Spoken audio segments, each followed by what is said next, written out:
एक शांत गांव में, जहां प्राचीन बरगद के पेड़ थे, एक बूढ़ी महिला सावित्री अकेली एक छोटे से झोपड़े में रहती थी। वह दिन भर अपने छोटे बगीचे की देखभाल करती, लेकिन उसका दिल अकेलेपन से दुखी था।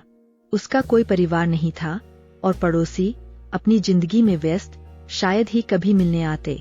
फिर भी सावित्री भक्ति में डूबी थी।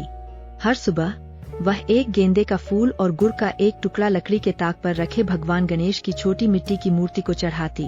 एक तूफानी शाम, जब बारिश ने उसकी छत को भिगो दिया, सावित्री ठंड से कांप रही थी। उसकी आखिरी रोटी भीगकर खराब हो चुकी थी।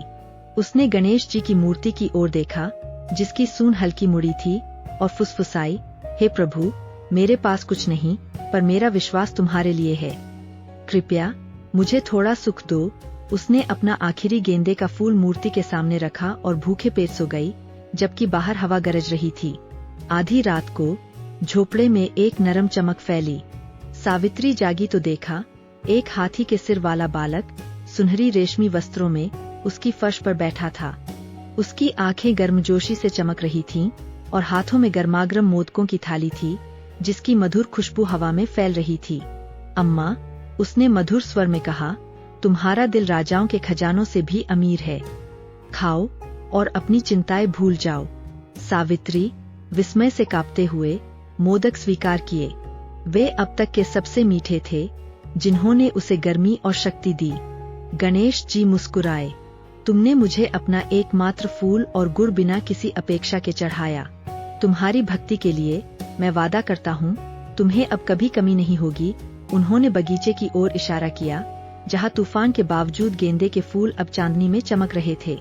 सुबह तक गणेश जी जा चुके थे, लेकिन सावित्री का झोपड़ा बदल चुका था। उसकी छत अब नहीं टपकती थी, उसकी रसोई अनाज और फलों से भरी थी, और उसका बगीचा रंग बिरंगे फूलों से लहलहा रहा था। चमत्कार की खबर फैली और गांव वाले उसकी कहानी और दयालुता से खींचे चले आए। सावित्री फिर कभी अकेली नहीं रही। हर दिन वह गणेश जी के चरणों में एक गेंदा रखती और फुसफुसाती, धन्यवाद मेरे प्रभु। इस तरह बूढ़ी महिला और भगवान का ऐसा बंधन बना, जिसने सिद्ध कर दिया कि प्रेम से दी गई सबसे छोटी भेंट भी स्वर्ग को हिला सकती है। गणेश जी और बूढ़ी महिला की कहानी अच्छी लगी है तो वीडियो को लाइक, शेयर और चैनल को सब्सक्राइब करना ना भूलें। जय श्री गणेशा।